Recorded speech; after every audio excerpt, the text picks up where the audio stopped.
Purnat Purnam Udichyate Purnasya Purnamadaya Purnameva Vasishyate Ishavasya Midam Sarvam Yatkincha Jagatam Jagat Tena Tyakena Punjita Magvida Kasasvidanam Purvan Eva Karmani Jijivishatam Samaha Evam Trayinanyate Tosti Nakama Lipyate Nare Asurya Namate Loka Andena Tamasavrita Kamste Pritya Vikachanti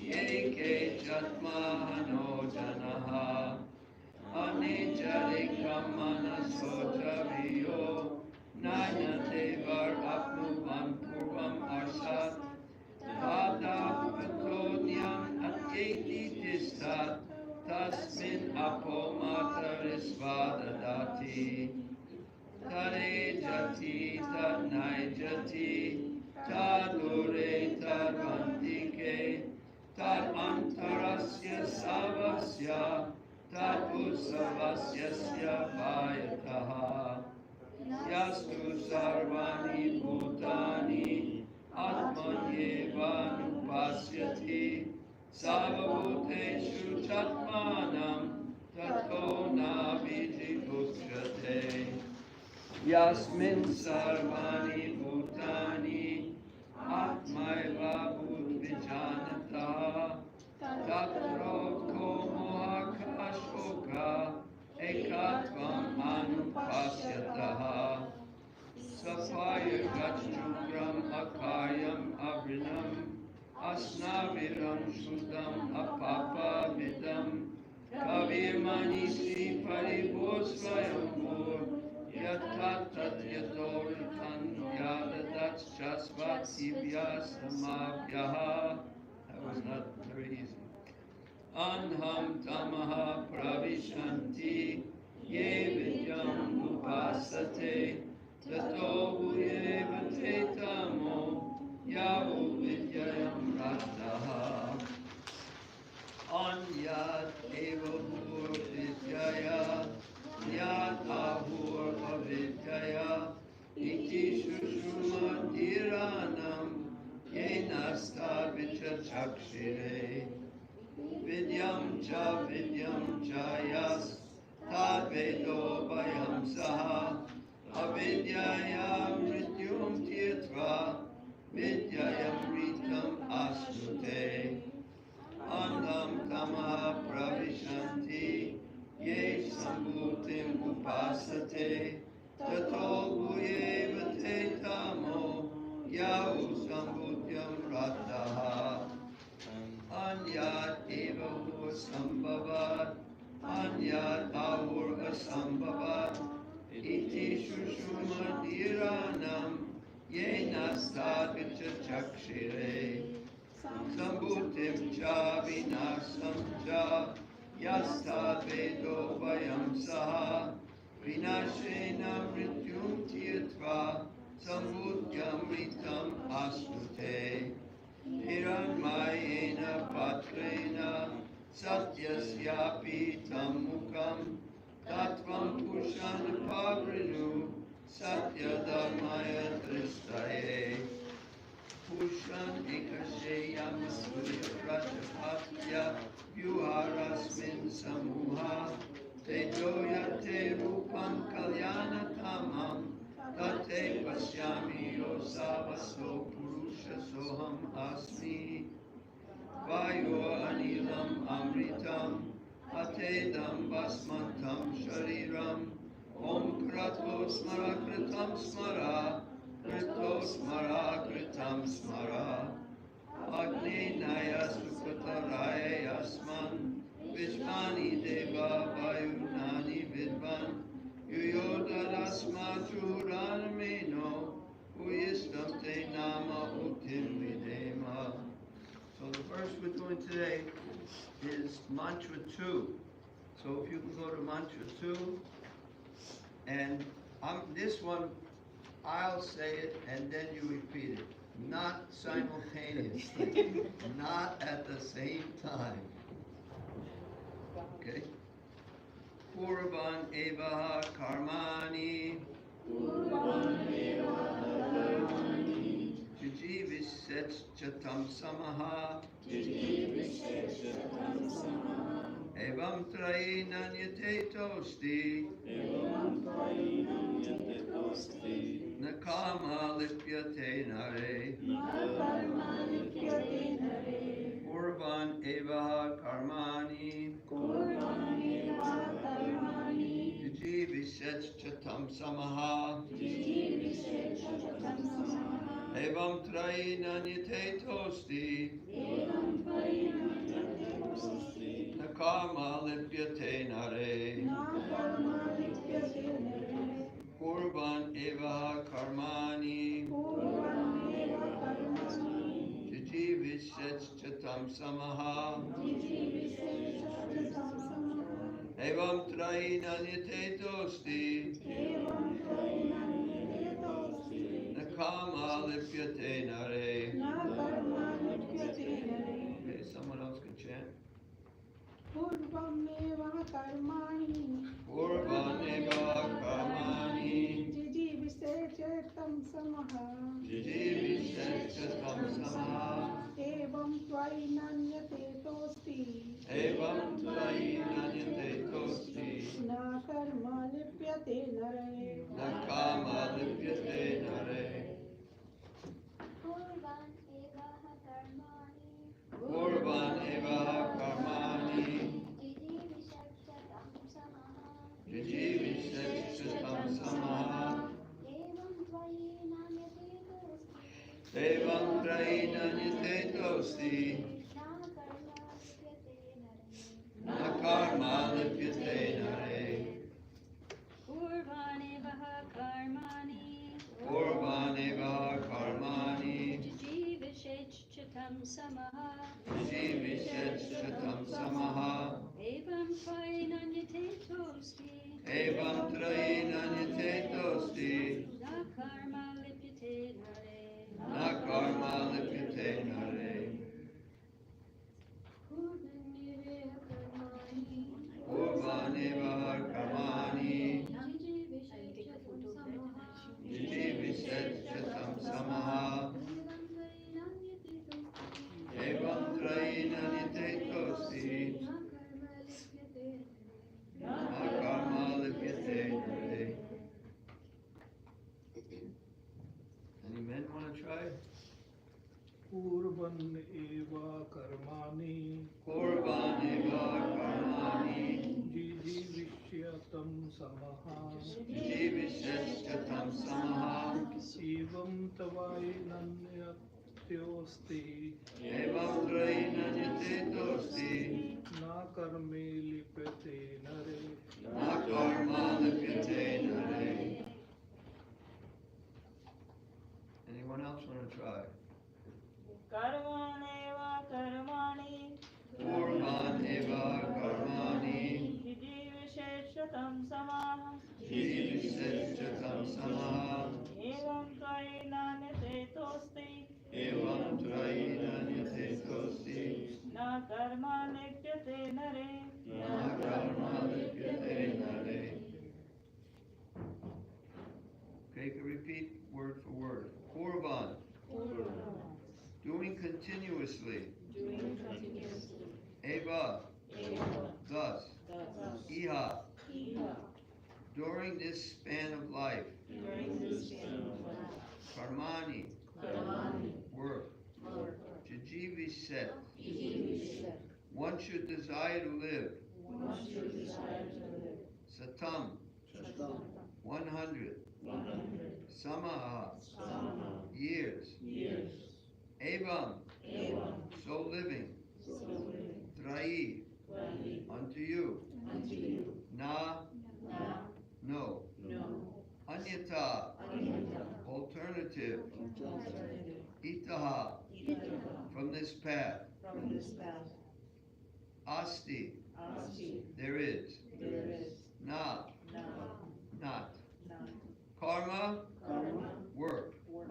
Lipyate, can be bound. Nare, unto a man. Translation: one may aspire to live for hundreds of years if he continuously goes on working in that way. For that sort of work will not bind him to the law of karma. There is no alternative to this way for man. So we'd have to go to the previous verse to see what kind of work you're doing. Very interesting. Everything you have to see, everything animate and or inanimate that is within the universe is controlled and owned by the Lord. So you have to work in that way, seeing everything is owned by the Lord. If something is owned by somebody, it's for them to enjoy, not for you. That's stealing. So one should therefore accept only those things necessary for himself which are set aside as his quota. So we get certain things, we should take that, and we shouldn't take more than that. And one should not accept other things, knowing well to whom they belong. So everything belongs to God. If you can figure out how to do it. He's not our usual mic man.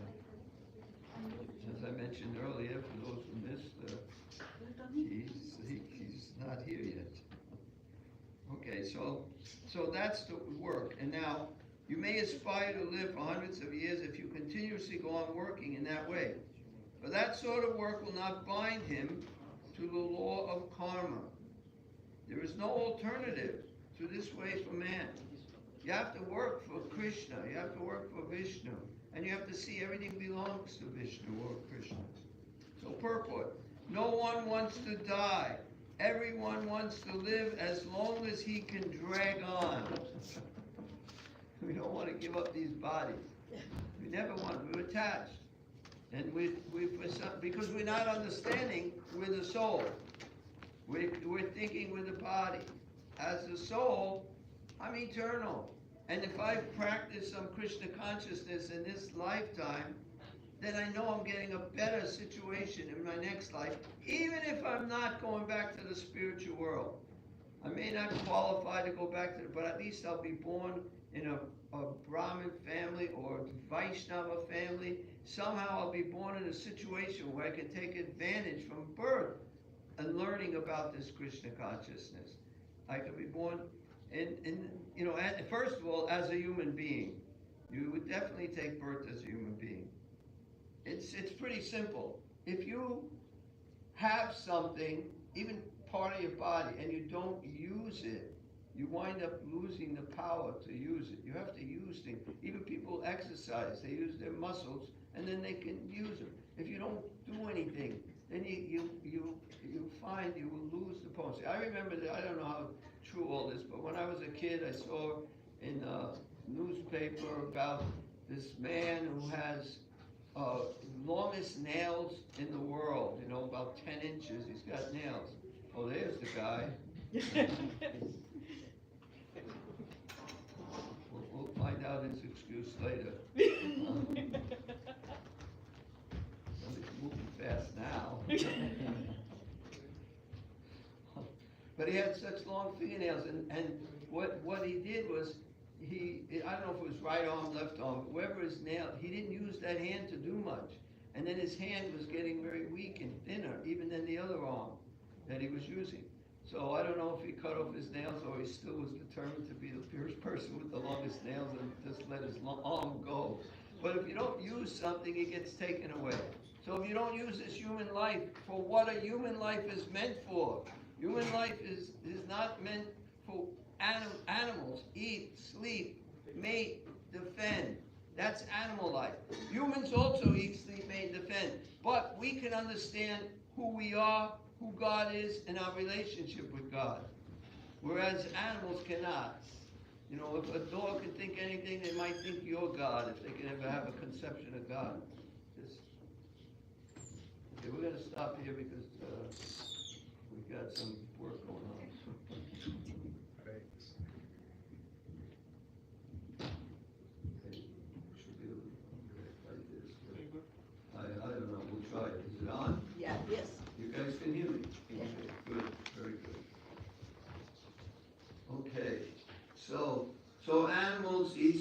and defend, we eat, sleep, mate, and defend, but we can understand who we are, who God is. Now, a human being who simply eats, sleeps, mates, and defends, and doesn't use his life to understand who God is, why am I here, what the purpose of, it says, Atato Brahma Jignasa.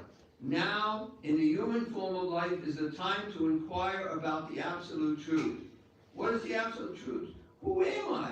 Why am I here?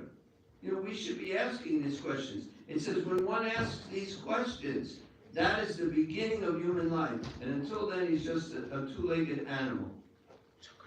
So, I'll read some more. No one wants to die, everyone wants to live as long as he can drag on. This tendency is visible not only individually, but also collectively in the community, society, and nation. There is a hard struggle for life by all kinds of living entities, and the Vedas say that this is quite natural. So, you gotta come on time. Disturb everything. So it's natural to want to live, you know, not to die, because that is our nature. We don't die. We're the soul. So because we're the soul, we are eternal. So but we're in this illusion thinking once the body is finished, we're finished. But that of course is not a fact. So the living being is eternal by nature, but due to his bondage in material existence, he has to change his body over and over.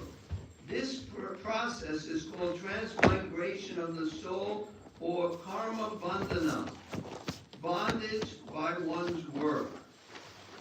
The living entity has to work for his livelihood because that is the law of material nature. And if he does not act according to the prescribed duties, he transgresses the law of nature and binds himself more and more to the cycle of birth and death in the many species of life. Okay, so here it says this process of changing one body to another body is called what? Transmigration.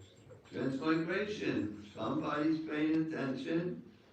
Okay, let's see. I'm going to give the ladies a chance to compete now. What's the Sanskrit? Karma bandhana. Okay, it's a tie. Very good. Okay, other life forms are also subject to the cycle of birth and death. But when the living entity attains a human life, he gets a chance to get free from the chains of karma. Karma, akarma, and vikarma are very clearly described in the Bhagavada-Gita. Okay, before I even read that, the animals, they don't have karma.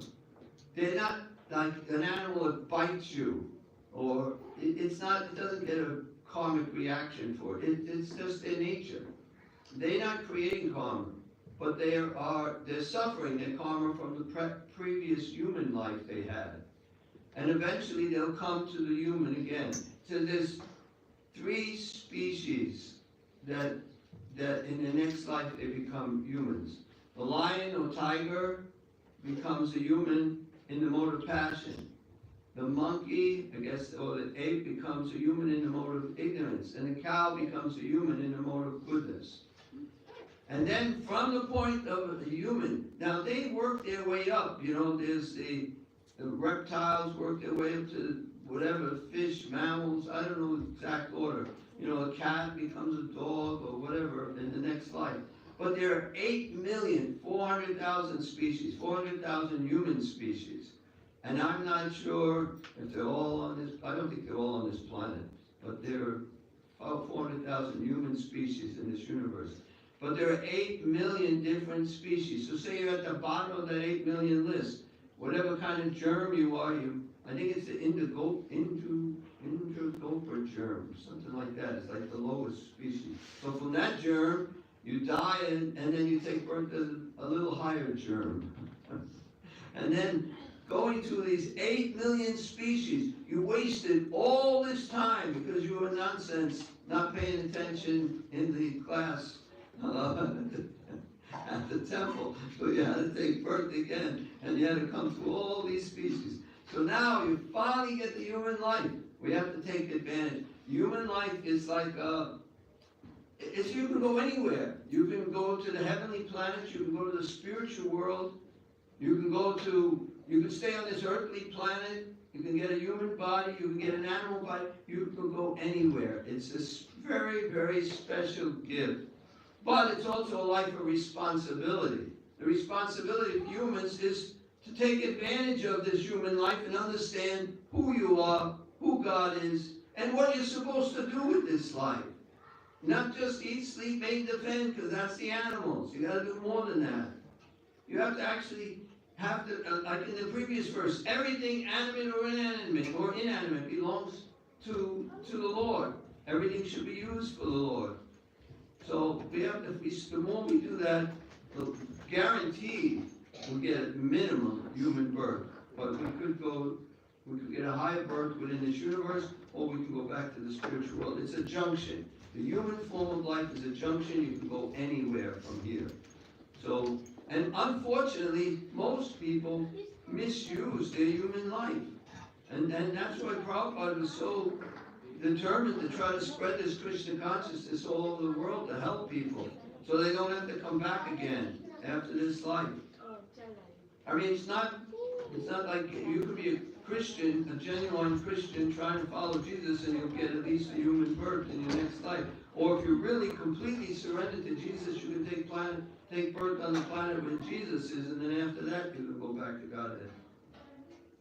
So it's not like only Krishna, all the other religions are going to hell. No. Anybody who's believing in God and trying to serve God, they're making some spiritual advancement, whatever particular faith they follow. But they have to be genuine. The one qualification we just read in the Nectar of Devotion, it says about renunciation and knowledge. These are not prerequisites for devotional service. You don't even have to have knowledge to begin devotional service. You don't have to be renounced to begin devotional service. It also says that when you engage in devotional service, knowledge and detachment will automatically come. You don't have to make an effort to get knowledge and detachment. Just by serving Krishna, Krishna inspires you from within your heart. So, knowledge and detachment. It says, and in the Nectar Devotion, it says the one qualification that all you need is sincerity. That's it. Just be sincere. And that's something you may not even know if you're really sincere. You have to be really honest with yourself. Why am I doing this? Am I doing it for, what's my reason for doing it? If you're sincerely doing it because, even for your own self, for my own spiritual well-being, yes, that's okay. One devotee told Prabhupada once, he confessed to Prabhupada, Srila Prabhupada, I'm so selfish. I'm just so selfish. And Prabhupada said, it's okay to be selfish if you know who your real self is. So if you know you're a spirit soul and you're doing what's best for you, the spirit soul, that's fine. But if you're in an illusion, thinking you're this body and you're doing what's best for the body, that's not going to help you at all. So here, 3 kinds of karma, without looking. Anybody know the 3 kinds of karma? I did read it once, yes. Karma, vikarma, akarma. Wait, come on, how many people? One person, just a lady sitting down here. Akarma? Who's the lady on your side? May I? Yes. Karma, akarma, vikarma. Very good. Okay, I don't know if whoever's saying it here, but that's the correct answer. You may have gotten it, but you're not a lady, so you don't get any credit. Karma, akarma, and vikarma are very clearly described in the Bhagavada-Gita.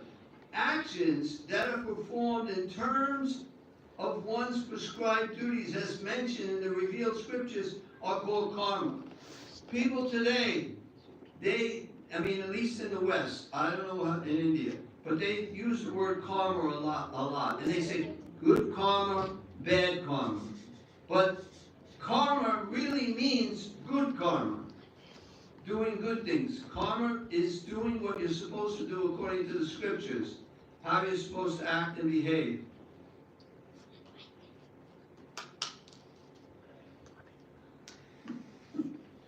I don't know if there's any karma involved with it.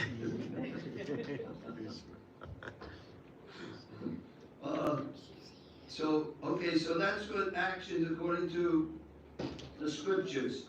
Actions that free one from the cycle of birth and death are called akarma. Lots of times they put an A in front of the word and it's the opposite. So karma is doing good things. Akarma is doing transcendental things. And vikarma is doing bad things. You're going to get some bad reaction because you're doing something against scripture. But just following scripture is you're going to get a reaction. So I think it says it in here. I'll just read it. Actions that free one from the cycle of birth and death are called akarma. And actions that are performed through the misuse of one's freedom and direct one to the lower life forms are called vikarma. All these three types of action, of these three types of action, that which frees one from the bondage of karma is preferred by intelligent men. So acting where there's no reaction, no material reaction. So can somebody give me an example? Raise your hand. I don't want 10 people calling and I don't have any idea what anybody's saying. John or Ron, yeah. Devotional service. Devotional service. Okay, give me an example of devotional service. Do you do the chanting? What? Chanting. Chanting what? Hare Krishna Maha. Okay, that, yes. You can be chanting so many, there's Buddhist chant. Doing the service in a temple. What? Service in a temple, like cleaning. Cleaning, yes. Speaking of cleaning, at the end of the program, if anyone wants to do some devotional service, and not only will you not create karma, but you get free from karma that you already created by sweeping the floor. It says that when you sweep Krishna's floor, you're sweeping your heart, you're cleaning your heart. We have a lot of dirty things in our heart. We may not know it, we may think we're pretty pure, but we're not as pure as we think we are. I'm going to tell you this is a personal experience I had. When I first became a devotee, and well, it's a long story about Prabhupada, but I'll tell it some other time. We need it. But I had some realization how contaminated I actually was. And before that realization, I was thinking I'm practically a pure devotee. But I seen by Prabhupada's mercy, I kind of seen my heart for just a glimpse, and it didn't look very clean. So of these three types of action, that which frees one from the bondage of karma is preferred by intelligent men. Ordinary men wish to perform good work in order to be recognized and achieve some higher status of life in this world or in heaven. But more advanced men want to be free altogether from the actions and reactions of work. Intelligent men will well know that both good and bad work equally bind one to the material miseries. So basically, if you do good work or you do bad work, you're going to have to come back here to get a reaction. You can do good work. You can do free clinics. You can be a doctor and do everything for free and help all these people. You can give millions of dollars in charity to some material charity. If you give millions of dollars to the temple, what would that be? In the categories of karma. Akarma. So then you're okay. Just letting you know you can do that. But if you give it even to a good cause, you know, some cancer research or some good cause, you get a reaction. You have to come back to this material world, you have to take birth again, and then you have to get somebody giving you so much money. Then you inherit, you will somehow get your reaction for that good deed you did. But what does it mean? Coming back means birth, disease, old age, and death. That's not good. That part of it is really bad. So getting another body is not a good thing. And no matter, even if you got good karma, you're a prisoner. This is like a prison house, and there are first-class prisoners, second-class prisoners. Like a first-class prisoner might be able to walk around the prison and give people their library books. You know, they have a little freedom. But they're prisoners. It's not very nice. They still have to stay in that same place. So if you're in the material world and you got a nice material situation, you're still a prisoner. And you still have to suffer birth, disease, old age, and death. So we don't want to do that. Intelligent people don't want to do that. Intelligent people want to get out of this material world altogether and go where you never have to die. You never die. You're eternal. With a spiritual body in the spiritual world, personally serving Krishna. Even sweeping. They sweep in the spiritual world even though there's no dirt, no dust. It's clean, but they clean anyway.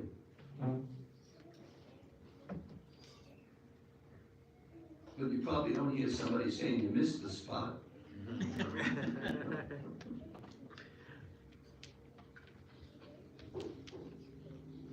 Okay. Ordinary men wish to perform good work in order to recognize everything. Intelligent men will know that both good and bad work equally bind one to the material miseries. Consequently, they seek that work which will free them from the reactions of both good and bad work. Such liberating work is described here in the pages of Sri Isopanisad. So, I don't know, I guess we got time. Anyone have any questions? Comments? Good question. Yes, I do. So being that you mentioned karma is a good thing, right? But in the West, we constantly do refer every bad thing as a karma. Yeah, it is all karma. Good or bad, it's all karma. But technically, I'm only saying technically, it's karma is you've done a good work. Not a spiritual work, not something for God, but something good in the material world. Okay. And vikarma is when you do something bad. But here they don't know vikarma, so they just use the word karma for everything. Then that kind of confuses us to think that when you do the bad, then you expect the bad thing to happen to you, whereby the karma itself is by doing a good thing. So Right. how can we distinguish between those two words by Well, saying? it doesn't really matter if you know the words. Okay. That's just, technically, that's what it's really called. Okay. Karma really means good karma, but people see it as karma and vikarma. They just use the word karma for both, and instead they use the word bad or good. Good, right. Okay. You know, but it's actually karma and vikarma. Okay. But either karma or vikarma are both bad, because you gotta take birth again. You gotta get a reaction. We don't want a good material reaction. I mean, out of the two, I think I take a good material reaction. But I don't want any material reaction. I want to just go back to the spirit. This world is a miserable place.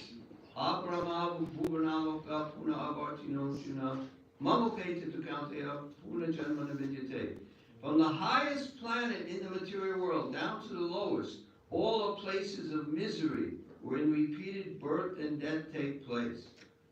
It's a miserable material world. Right now, on this planet, this is a middle planet. So it's about equal.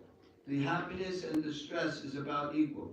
On the hellish planets, the lower planets, there's so much suffering, You can't think of God, you can't think of anything, all you can think of is your suffering. So that's really bad, but that's on the hellish planet, lower planet. Then the upper planets, there's two kinds of upper planets. One is where it's the heavenly planets and you enjoy like anything.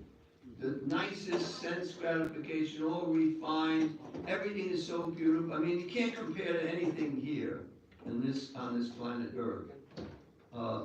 Although once when Prabhupada went to Hawaii, he said this is, no, he didn't say a heavenly planet. He said it was like left over from a previous yuga. Because in Hawaii, everything, the weather is perfect, the water is beautiful, everything's so nice. But when everything is so nice, then why do I need Krishna? and then there's more room for Maya. Then you want to enjoy more.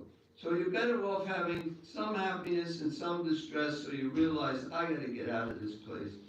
There was a song, I don't know who did, we got to get out of this place. If it's the last thing we ever do. Anyway, you could Google it. And you did mention about animals becoming the humans. In what yoga would animals become humans? No. They don't. An animal doesn't turn into a human. Okay. The animal dies, and then it takes another animal birth until it gets to, I mentioned, to, like if it's a cow. When the cow dies, if it dies, that's another thing, if it dies naturally. In other words, a cow's born, it's supposed to spend 26 years in that body. But they slaughter it after 10 years, then it has to spend another 16 years in another body. And then they slaughter it again, then it's got to, so after it spends that many years in that body, it will take birth as a human. But it dies. It's not like it changes. Wow, like, you know, they can do with special effects. They have a person and they change it into something else. You know, dude, that doesn't happen. I mean, Darwin thinks it happens, but it doesn't.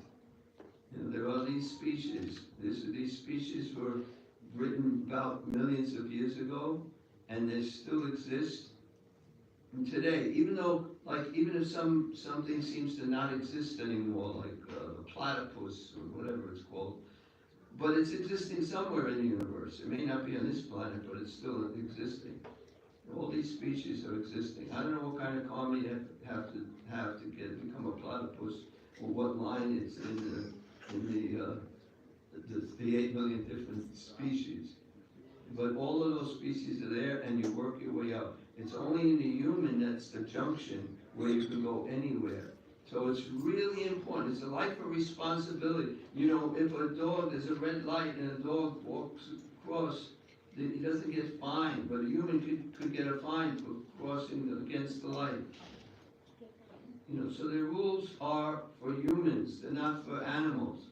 And if you have an animal and you're a human, you have to make sure your animal, your pet, follows certain rules. You have to keep them on a leash or whatever the rules are. You know, but if a pet is wild and nobody has them, then they can catch them and they may wind up killing them. And it's got to take birth again in that body for the rest of the duration of how many years. It's very complicated, but it's at the same time it's simple too. We only have to know that all these species go from one to the next, whatever order that is, we don't know, but there are 8 million different species, then comes to the human. And that's where we are, and that's where we have to do something so we can change this cycle. When you go back, depends, say for instance, you have to take birth again, you're not a devotee. You don't have to go back to 8 million species according to how sinful you were.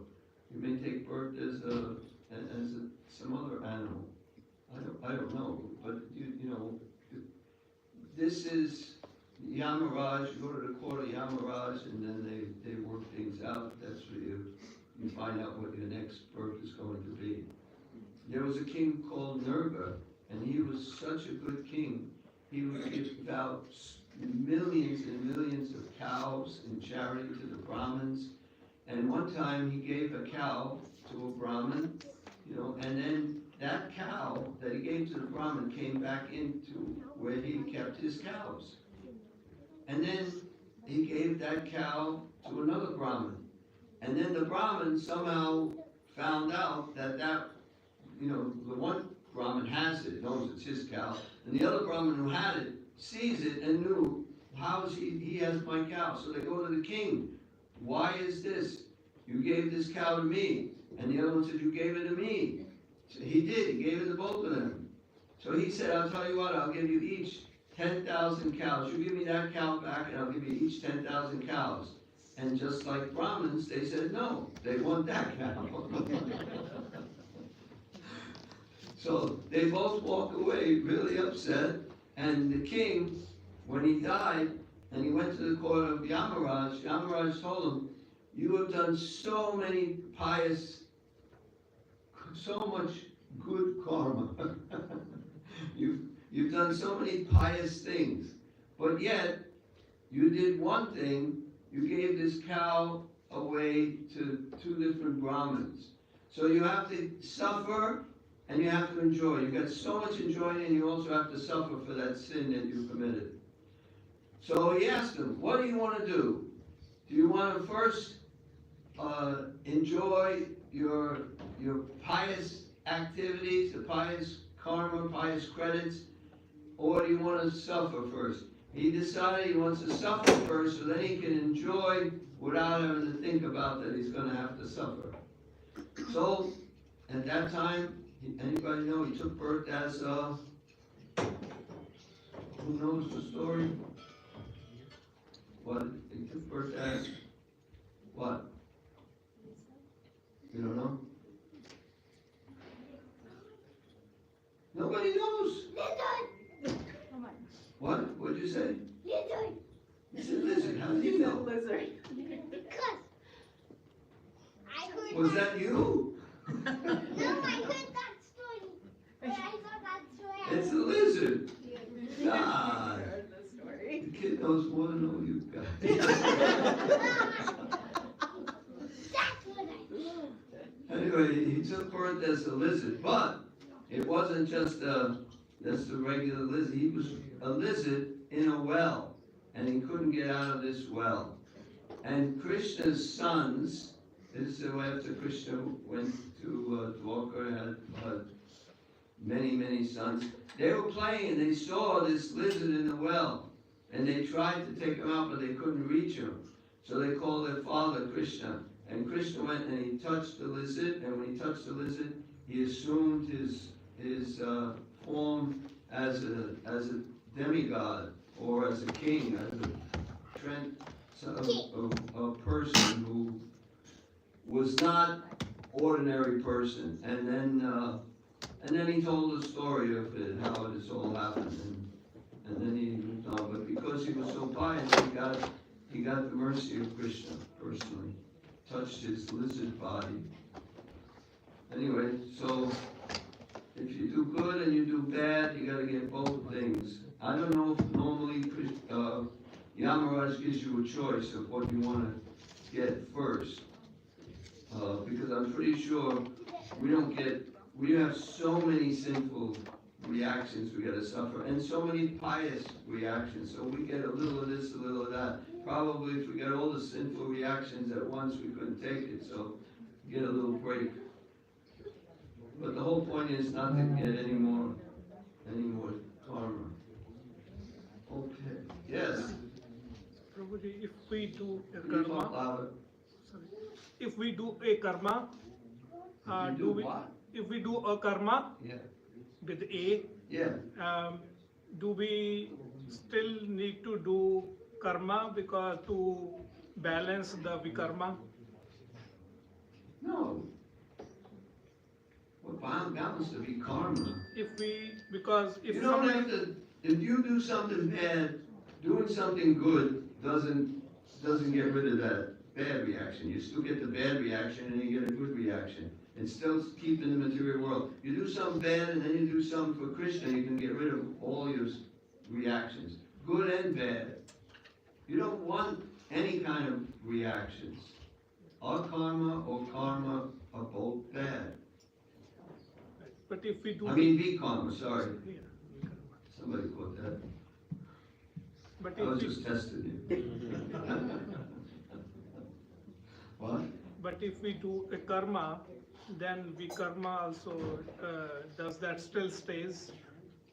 If you do karma, the vikarma is still there, yeah. If we do a karma, Yeah. a karma, Oh, akarma. yeah. If you work for Krishna, then it gets rid of both those reactions.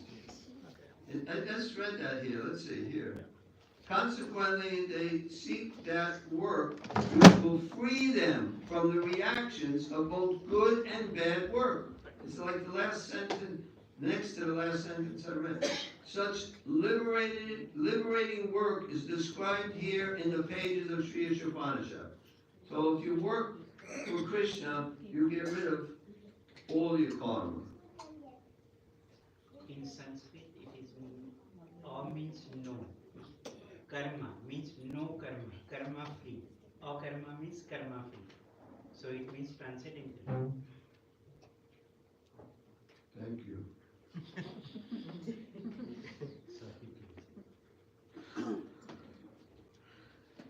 Okay, any other questions? I'm gonna read something else. I wrote a few things. Well, I didn't write that. I copied that from the Srimad Bhagavatam. But this is a verse saying the same thing no, this is the Bhagavada-Gita, sorry. Yagnatam kamanonyatra lokoyam karma bandhana taratam kamakanteya mukta sangha samachara. Work done as a sacrifice for Vishnu has to be performed. Otherwise, work causes bondage in this material world. Therefore, O son of Kunti, perform your prescribed duties for his satisfaction. And in that way, you will always remain free from bondage. So this is Bhagavad-Gita saying the same exact thing. And there's another verse, this is from Bhagavad-Gita, this is 240, that was 339. Nehavikrama nashosti pratyavaya navidyate svapama piyasya dharmasya trayate mahatobhaya. In this endeavor is serving Krishna.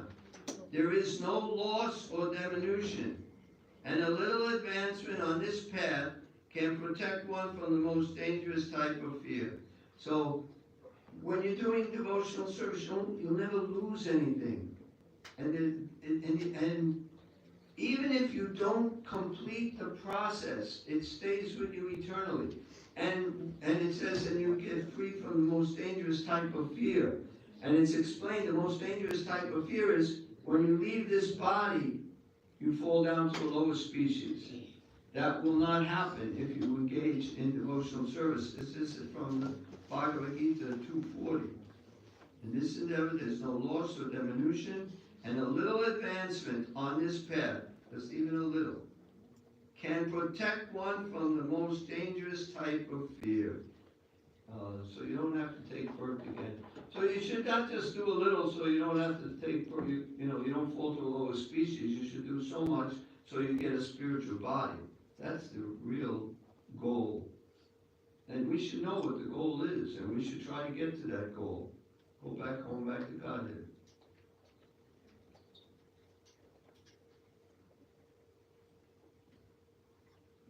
Is that a question?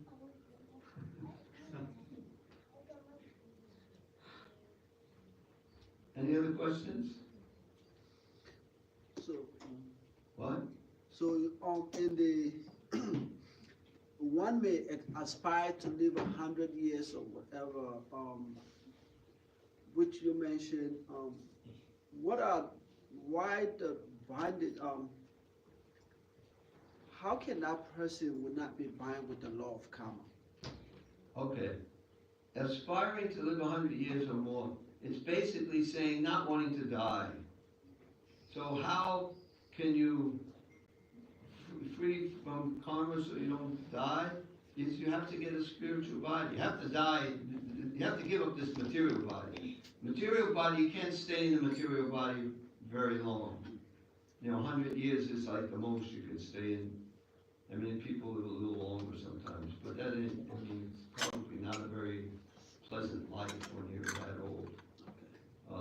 But it means to go back to the spiritual world, get a spiritual body, and then you can live eternally.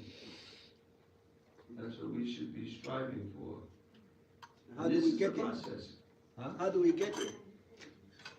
Hare Krishna, Krishna, Krishna, Hare Hare, Hare Rama, Rama Rama, Hare Hare. Hare Krishna, Krishna, Hare Hare, Hare Rama, Rama Rama, Hare Hare. That's how we get there.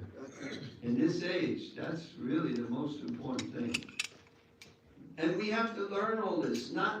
Learning all this is to help us to stay on the path. So intelligence, okay, the mind is fickle, the mind goes here and there. So your intelligence is higher than the mind. You have to use your intelligence to control your mind. And then your mind controls the senses. But if we don't develop this higher intelligence of Krishna consciousness, to understand how we have to see Krishna everywhere, that we have to depend completely on Krishna's mercy. We have to always feel protected by Krishna. We have to develop this kind of consciousness. Then with our intelligence, when we learn all these things, when Maya comes and tries to tell us, oh, why don't you go take some intoxication or some other thing, depending upon what you might be attracted to. And then you have the ammunition where you can fight Maya back. But if you don't have this knowledge, it's like, it's just sentimental. You have to become fixed in knowledge. Fixed in knowledge. You have to understand this completely so that there's nobody can tell you anything else. That's another thing. Maya can send somebody to talk into something else. If you come and you don't ever really learn this philosophy, then it's difficult to stay. So that's why it's really important. And it's also really important to tell others, because this is a preaching movement. This is a movement to try to help every soul in the world. There's so many souls, and if we can bring them, help them to make advancement, we also make advancement.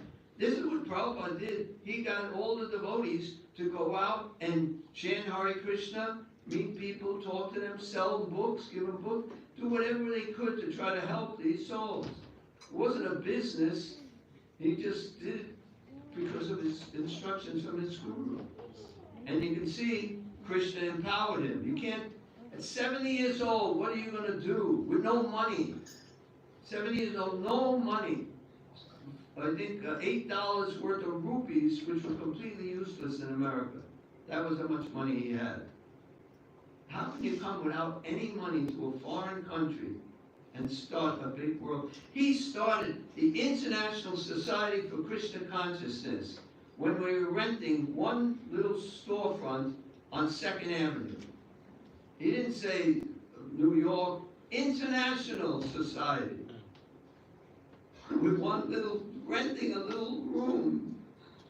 And he knew this is Krishna's desire. And if Krishna wants it, it's going to happen. And you can get the credit for it. So if you learn this, you can tell others and bring more people. And that way they can make spiritual advancement and they don't have to become a bug in their next life. Okay, so we're going to end here. Thank you all very much. Hare Krishna. Glory to Krishna.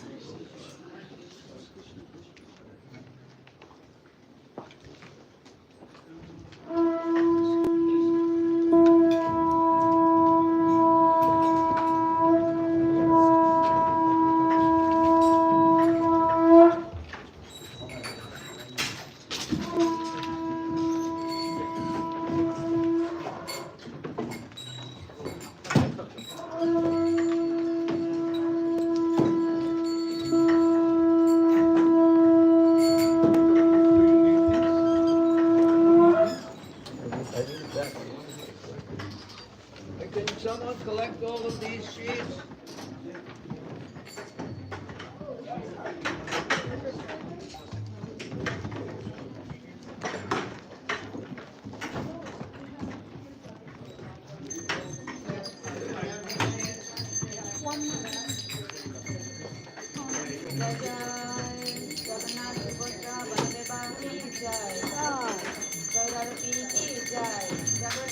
जय Prabhupada ki jai.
Mohan Prabhuji Divine Grace, Srila Bhaktisiddhanta Saraswati Goswami Maharaj, Srila Prabhupada ki jai, Ananta Koti Vaishnava Vrinda ki jai, Namacharya, Srila Haridas Thakur ki jai, Prabhupada Shri Krishna Chaitanya, Prabhu Nityananda, Shri Advaita Gadadhar, Shri Vasari Gaura Bhaktivedanta ki jai, Shri Shri Radha Krishna Gopa Gopinath Shama Kunda Radha Kunda Giri Govardhana ki jai, Vrindavan ki jai, Mayapur Dham ki jai, Jagannathpuri Dham ki jai, Ganga Mai ki jai, Jamuna Mai ki jai, Bhakti Devi ki jai, Shri Tulsi Maharani ki jai, Lord Jagannath Baladev Subhadra Devi ki jai, Shri Shri Gauranitai ki jai, Lord Nrsimha Deva ki jai, Shri Shalakram Shilas ki jai, Shri Giriraj Maharaj ki jai, Samaveta Bhaktivedanta ki jai, All Premanande. All glories to the assembled devotees. All glories to the assembled devotees. All glories to the assembled devotees. All glories to Sri Sri Guru and Gauranga. Glories to Srila Prabhupada.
नाटक नरसिंहदेव भगवान की और श्रेष्ठ प्रहलाद महाराज की प्रभुपाद की